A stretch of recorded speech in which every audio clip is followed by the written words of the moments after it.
Hello. Hi, how are you? Hi. How are you? I'm doing great. Welcome back. Yeah, thanks. Well, you've done a lot actually in terms of life. You did the film role as Stolen by the Father. Yes. How Yeah. was that? That was good. I had the privilege of so Larissa Mayer was the casting director, and she really worked hard to get me in that film. I auditioned, I think, for about 5 different roles. So I felt really, really grateful for that, to have that many opportunities, and I'm so happy that I was able to land one of them. Well, But congratulations. yeah, I actually saw it. It's really good. Um, awesome. Yeah, Suspenseful. it was. When I was watching it afterwards, when it came out, I was like, oh my God. I was like on the edge of my seat, being a mother of two little boys, but I could really see myself, like, I couldn't believe that it was based on a true story. I know Uh, it's crazy, right? yeah, and the thing is, I actually, through this movie, I actually became friends with Liz Meredith, who the movie is about. Wow. Yeah. So she's also a podcaster, and I went on her show um, for a little bit. So yeah, it, it's great how storytelling and TV film and all that stuff, it really just brings everybody together. Right. You want to tell everybody briefly what's it about? Stolen by Your Father. So it's based on a true story that I think it's called Pieces of Me. Um, but it's about a woman. She had two daughters. She has two daughters. She was in a relationship that she left, but the father, her ex, was abusive, and found a way to kidnap her daughters from the daycare somehow. Like, he was just able to charm everybody into and convince them that she was, the person that couldn't be trusted. And then, like, the I think it was 2 years before she was able to you know get to her children again. And it's heart-wrenching, but I highly Yes. recommend it. I got a chance to work with Sarah Drew, who's amazing. Just watching the collaboration on set as well. I think that's one of the best lessons that you can Hmm. have when you're on set and you're working with these um, great actors. How they'll work with the script, and it's not, it's not black and white, and you get to collaborate with the director and the DOP and everything, and then in the end, and then of course editing, right? Like, stuff you never see. You don't really know what's going to make the edit in the end, how it all comes together. Right, right. Yeah, it's always a like a pleasant surprise, I think. That's amazing. I saw it. It was really good. It's suspenseful. Yeah. Oh yeah. And how long did it take to film it? I think, you know what, miraculously, these types of movies, they usually take about, like, they can do it in like 2 weeks. Like, a lot of, like, the Christmas movies and the Lifetime movies, Hmm. those, in Canada, we call them movie of the weeks, like, sort of like featured TV movies. Excuse me. So, They can make those in like 14 days. wow. For shooting, and then of Uh, course there's work behind the scenes, and there's stuff that they do beforehand. mhm. But when they get that schedule and they plan it all out, they can do it in like 14 days. It's Wow. pretty And amazing. of course, the film Stolen by the Father, it was filmed in Canada or was it filmed somewhere else? No, it was filmed in Canada. Yeah, it was shot in Hamilton. In Hamilton. Okay. Yeah, and various places. I mean, they went to Greece as well. Wow. So yeah, I didn't get to go, but it was one of the roles, like one of the roles that I auditioned for. I did get to go to Greece, and I was like, come on. But yeah, the casting process, it's always tough. So Right. So it was filmed in Greece and Canada. yes. Wow. Yeah. Big time difference too. You know, that you're jet Oh lagged. yeah. You Yeah. do all the So way I mean, there, and then for you have to that come back reason, and. yeah, so for that reason, it was like this, I mean, this took longer because there was the 2 weeks and then it was during COVID too. So there was that, you know, thrown into the mix of traveling all the way over there. So I think it was shot in Greece first and then they came back to Toronto and there was a hiatus because everybody had to quarantine and do whatever. And then they started again. Wow. Well, congratulations. Thank you. Thank Yes, you. and I know you have some other post-production shows coming out. Is that correct? Yeah, I've got so that was in November. So then in March, I shot there's a web series coming out called Ezra, and season 1 is going to be coming out on Out TV. And yeah, October. So I just got the invite for like a pre-screening for like a cast screening. So that's going to be really exciting. That's happening in October. So again, it's another one where I'm like really interested in seeing what the final edit is. We just had so much fun. We had so much fun on set. It was one of the like it was nonstop laughing. So I'm really excited to see what actually ended up happening. Because again, it was very collaborative. The Mm-hmm, cast was mm-hmm. great. The director was amazing. So And then you have another one called like Stream Flow. I didn't remember the rest of the title, but streams that flow from a river. So that I shot in end of April into May. So that is also a web series that's going to be coming up on Super Channel, I think in January, or maybe sooner than that. Maybe there was a screening that they already had mm-hmm. earlier this year in June that I was, you know, lucky enough to be able to attend that. So yeah, I think that's actually coming out in the fall too. I think on Right. Super Channel. But you'll hear about it. Yeah, I'm going to be posting all about it. Yeah, I'm super And excited of about that. course, I know you probably can't tell us what's about because it's post-production, which I Right. understand. No. Yeah. Well, I can tell you a bit about it, right? Like, so the tagline, it's about an Asian family, an Asian immigrant family who ends up in like rural part of Alberta. Mm-hmm. And basically they're sort of estranged and but a snowstorm forces them to sort of relive and hash out their issues and you get to see how that plays out over the course of believe it's 6 episodes. Wow.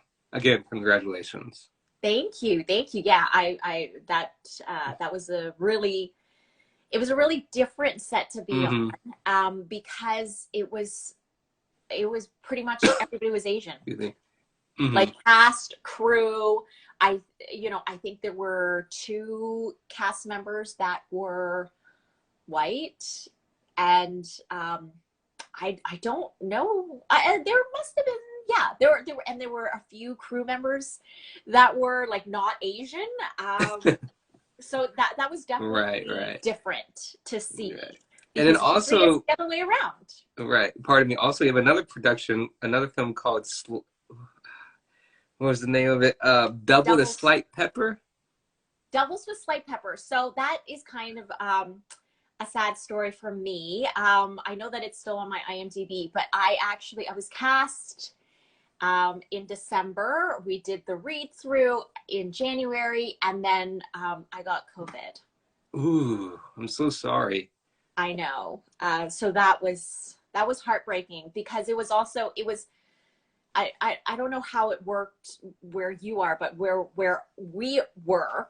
Mm-hmm. So you could always get a PCR test, and that's what they always said. They're like, if you think you have COVID, go to the hospital, get a PCR test. It gets registered whether you're negative or positive in the like registry.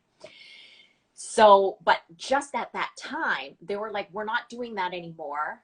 Um, Ooh, if you feel sick, you can test yourself at home, and if it's confirmed, then you just stay at home for 10 days if you're vaccinated, which I am. So I was like, okay, great. Like, we got it early enough. You Mm-hmm. know, the production wasn't happening until the end of the month. I was like, I'm good. The 10 days are going to be over. Everything's going to be great. Well, we had to do a PCR test. So I declared on my PCR test, I was like, yeah, I had COVID. And this was the date and this was my rat test. You know, I can send you a photo or whatever. But they were like, oh, no big deal. I take the test, positive. And I was like, oh, yeah. But I already told you, like, I had it, you know, 2 weeks ago, 3 weeks ago or whatever. And, you know, it's because it shows up for like months. But because it wasn't registered in the official like government Right. registry, it didn't count.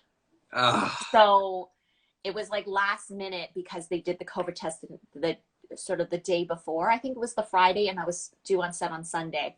So then the very next day they called actually a friend of mine. So you know, like we were in the same agency and everything, and I knew that she had that she was, you know, in callbacks or whatever with, you know, anyway, it worked out in the end. I mean, it wasn't great for me, but I'm glad that, you know, a friend of mine got to play the role. I'm so But yeah, sorry. I didn't know that. You know, like I said, I believe you were mentioning about it, and you know, I didn't know you had COVID. Glad you're feeling better. yeah, you know what? It wasn't that bad. I think, you know, we all got it. So my husband and I and our two kids. I think the worst part about it is like how quickly the children rebounded. Because I was like, can't we just all be sick and like lay in bed?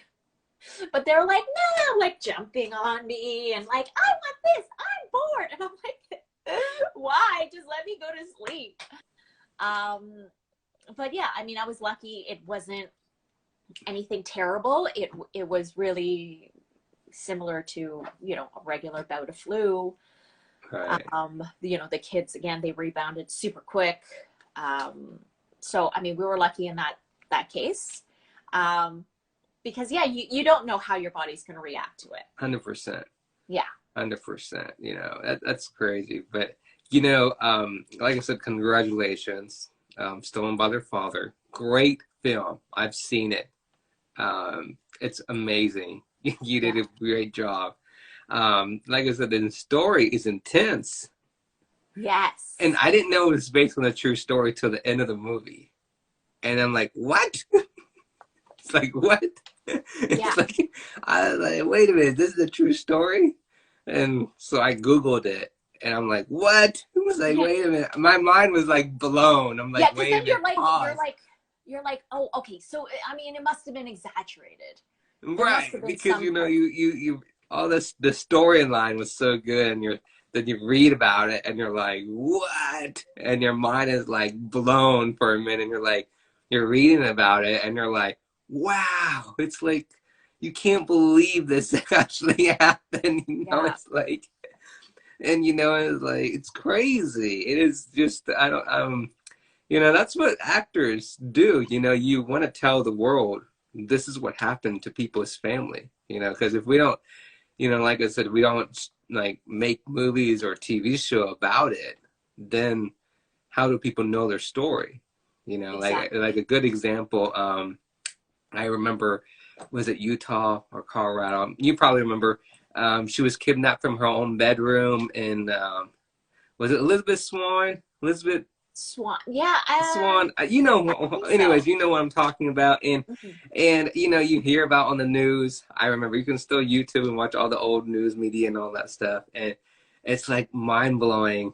And they make a movie about it, and people still this day like, wow, I still can't believe that happened. And you know, now she's like writing a book and all that stuff, but you know, it's like you know, if you don't make a movie or a documentary about it, then people don't understand the story.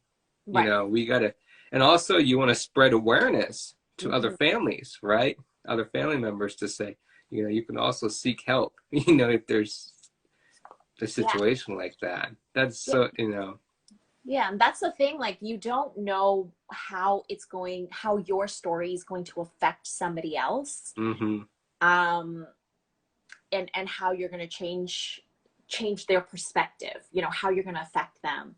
The same thing happened with Streams Flow from a River at the premiere of the one particular episode that we screened. You know, afterwards, people came up and they were just like, they were moved. And you're just like, you don't know exactly who you're going to reach. And, you know, they were just like, their aspect, these particular people that came up to me, they were immigrants, they had immigrant family, and that's sort of what they connected with.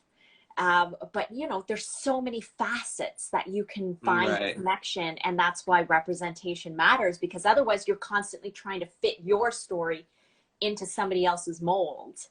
Um, so yeah, storytelling, it's not it's not selfish, right? Like No. I think, you know, because I think that that's a lot of it, right? Like, oh yeah, it's about me, and you know, I want to be an actor, and I want to do this, and I'm going to tell my story, and but it's like you don't know who you're going to affect, That's true.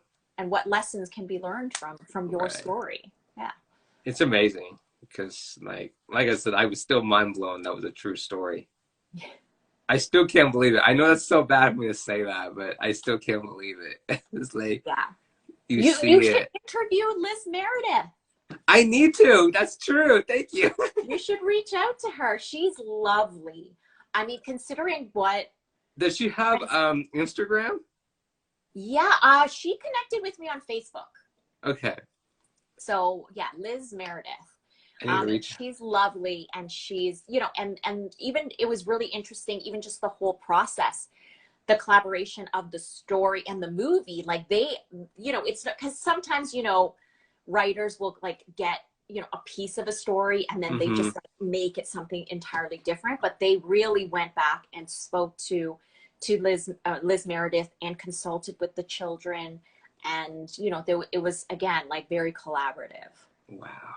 Wow, that's amazing. And you actually met her and you're friends with her. Yeah, so because you know, we're promoting the movie, it was And on then, of course, Facebook. everybody, if nobody knows, you played Janet. And also, what it was as Janet, the role of Janet, and what was your role in the movie? By the way, I'm sorry. Oh yeah, so I was the daycare worker that basically first let Liz Meredith know that something was wrong. So it was a smaller role in the movie, but as I was learning from Liz, she was like, they were actually very pivotal in helping me in the long run. But in the movie, it was just it was a small piece of it. Mm-hmm. But that's really sort of the point where like things changed. Right. Yeah, Wow.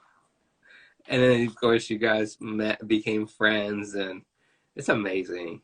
yeah, Yeah. yeah. It's yeah. The connections that you can make. Right. And then, of course, I can't think of her name. The actress that was on Grey's Anatomy was in the film. Sarah Drew, yes, Sarah Yes. Drew. Did you So get to she was meet the lead. her, Sarah Drew? That's how I couldn't say the name. That's why my mind went blank. Sorry, Sarah Drew. Um, but did you get to work with her, and how was it?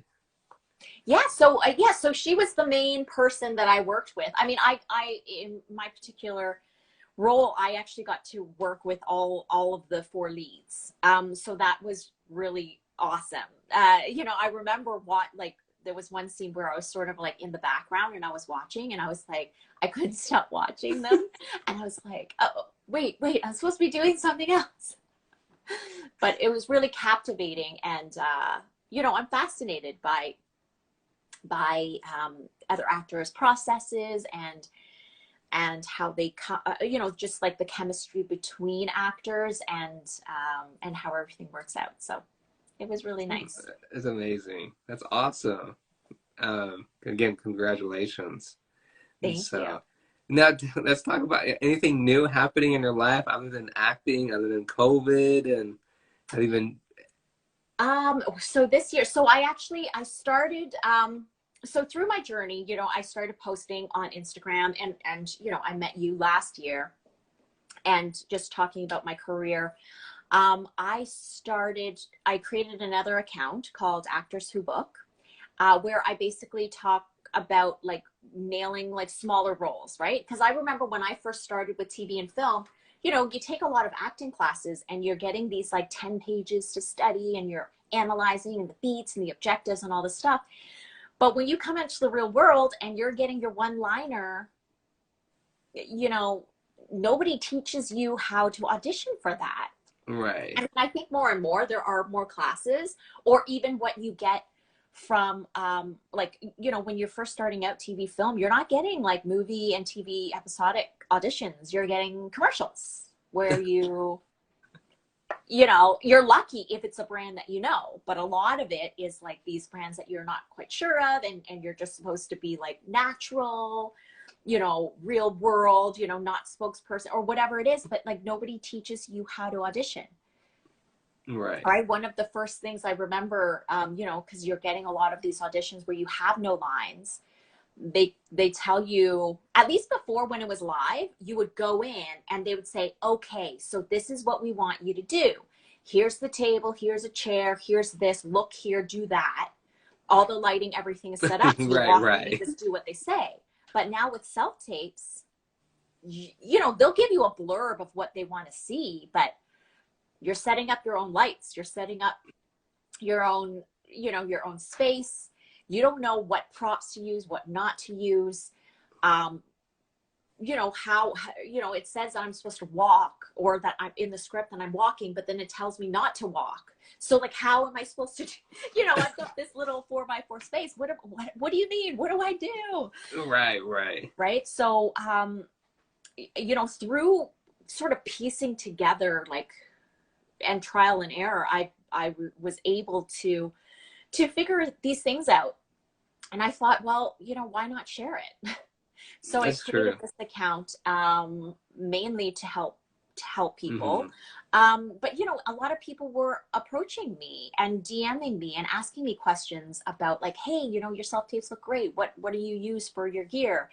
Or, you know, like, you keep booking, like, what are you doing? Like, you know, Hmm. just stuff like that for advice and other things. So I was like, well, I might as well just create a whole separate account. So I created a separate account for that.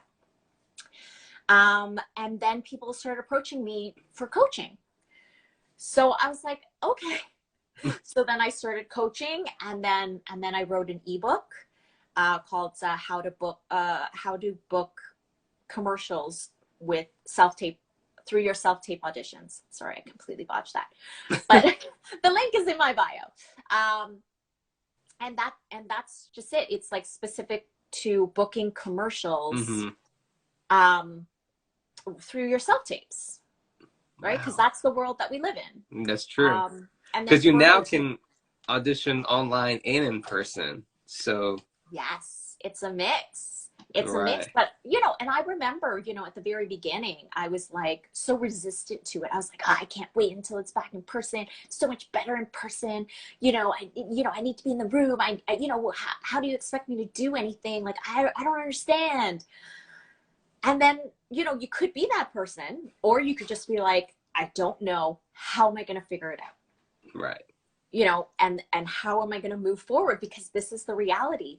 And honestly, like, even though, um, you know, there are some people that are some casting directors that are going to want to have the live in-person auditions again. But I mean, I would say probably majority of them probably still enjoy the ease of it, right? Because Right. especially if you are renting space to audition people, and you've gotten used to being able to see, like, before, I know, like, Hmm. for like one role in a commercial, you might, if you're lucky, be able to squeeze in like 50 actors, right? um but in the self-tape world, like, you could see hundreds of people. You True. really don't have a limit, and you don't have to stick with Toronto.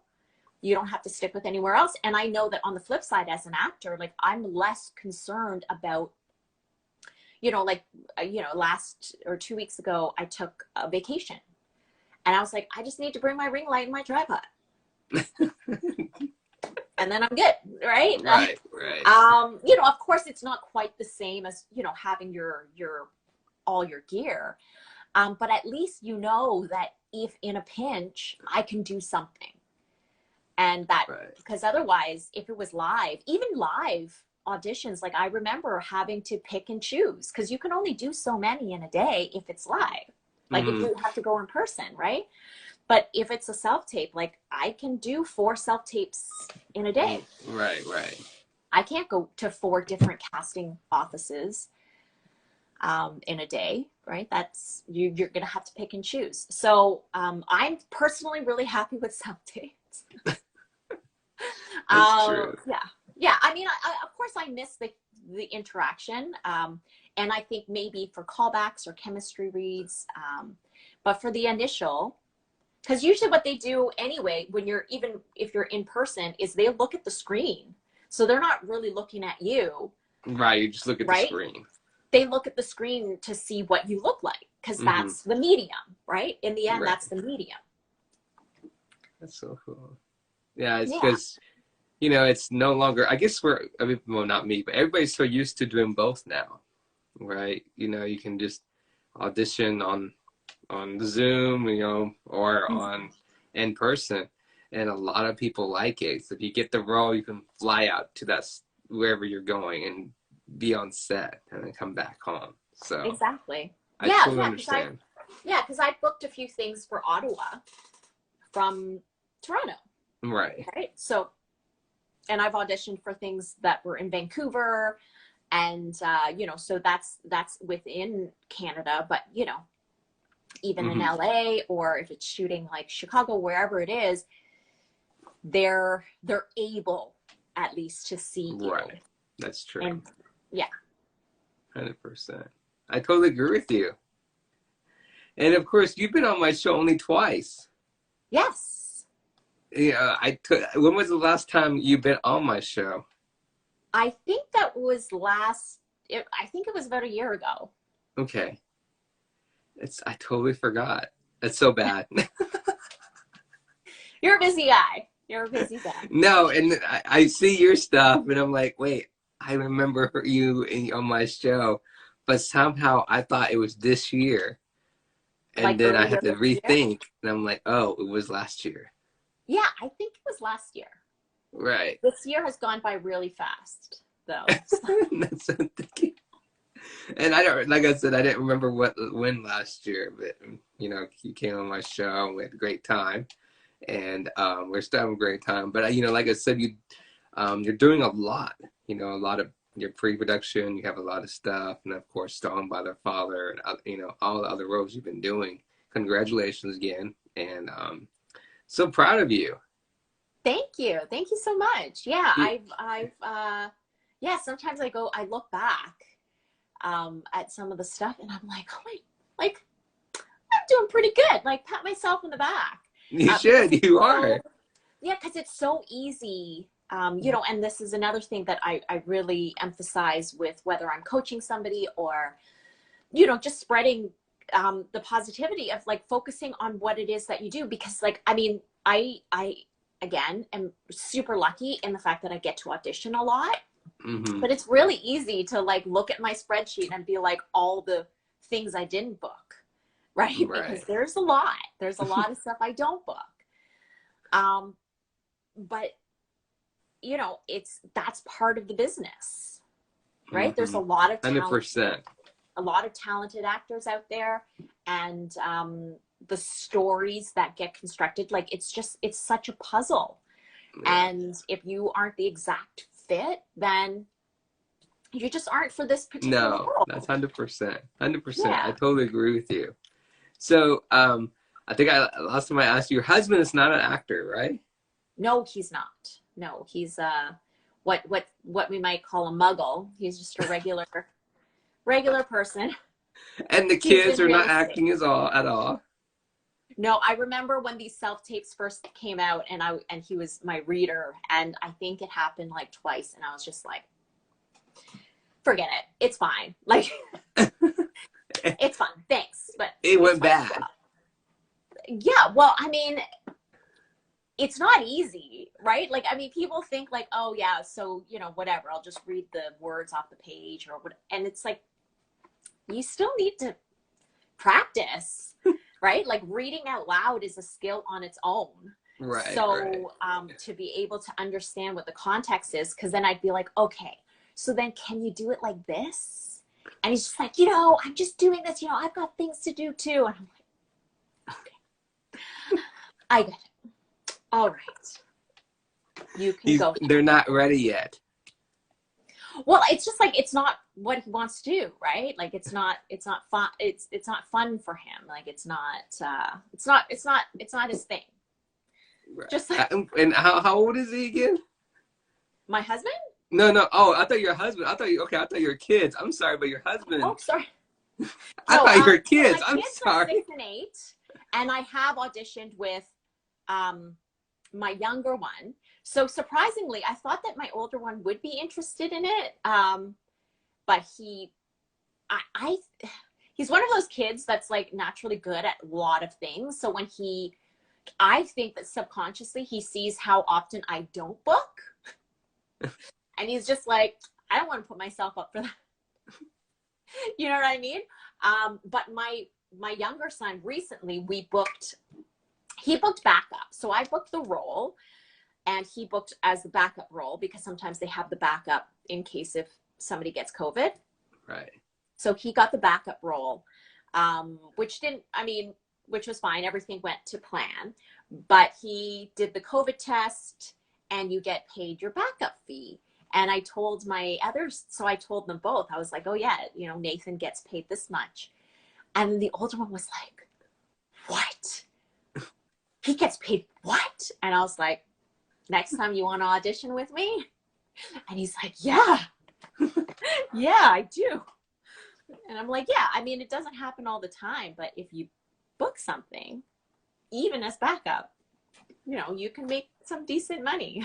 Right. That's true. That's true. Now, how about your husband? Like, Oh, he's not interested in that at all. Yeah. he's not. Yeah. He's just nah. Bleh. No, no. I think it's not for everybody. And I think, again, it's one of those things that people think is easy, but you don't realize how different you act when it Right. hammers on you until you've been doing it for a Right. while, right? And So, like, I think pardon me, I'm sorry. Has your husband and your kids seen Taken by the Father? yes, And what they yes. think? They thought it was good. I kind of when it first came on, I was like, ah. So my kids watched it with me, and they were like, "What's happening?" Like, I was kind of worried that they were going to be, upset by it. But yeah, I think they thought it was a good movie. They were just like, "That happened? Like, what do you mean?" But that's their dad, and I'm like, I know, but he wasn't taking good care of them. And how about what did your husband think of the film? He thought it was good. It was moving. And yeah, it's again like that sort of shock. You're just like, this can't be real. Right. And That's like, yeah, true. Same here. it's scary. Yeah. Because I'm still shocked by it, even though I've seen it. But it's unbelievable how many Lifetime does really good making so many good put out these true story movies. Yes, So absolutely. I don't know, I can name so many films I've seen on Lifetime that's based on a true story, but and then you're like reading about it on Google or on the news because you research it and you're like, wow, this actually happened. You're like, what? Yeah. It's like it's Yeah. mind blowing, right?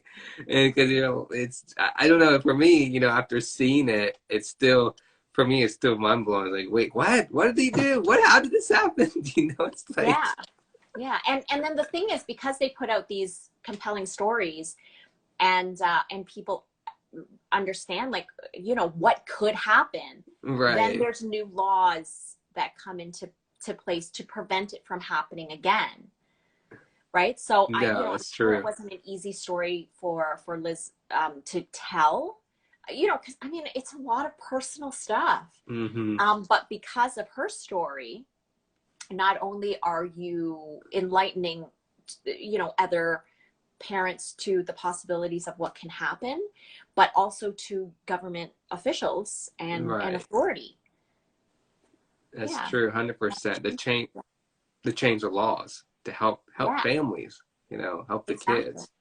100%. That's why we have to tell these stories. Because if we don't, then nothing will change. Right. That's 100%. 100%. Well, it's been an honor. Thank you for coming back on. Thank you so much You for know, having me. Yeah. I can't wait to have you back on my show and have you talk more about your projects. Thank you. I would love to. Yeah. Yeah. Well, thank you. Yeah, I you're I'll try not to keep it this long a break. okay. Somehow, I thought it was this year I had you on, and then when you said it was a year ago, my mind was like, "Wait." When you're still talking in my brain, I'm like, "Wait, did she say that? Like, what? That been not long?" And I'm like, Yeah, "No, yeah. it can't Well, because be." I shot Stolen by Their Father or Taken by Their Father in November, last Okay, November. right. So that's what I was thinking. Wait a minute. I have to be before that or after that. Yeah. Time goes by so fast. Well, thank you for coming on, Well, and thank you so much for having me. I'll definitely can't wait to have you back. Thank you very much. You're very welcome. You will have fun. I know you have to go pick up your kids. Yeah, I know. Responsibilities. Right. Go get in the drive, pick up the kids, all that fun Yeah, stuff, yeah, yeah. right? Yes, absolutely. That's good. Awesome. Welcome. Thank you. And again, congratulations. I'm proud of you. And I can't wait to have you back. Thank you so much. All right. You're welcome. I'll talk to you Always a good soon. time. All right. Thank you. Bye. Bye.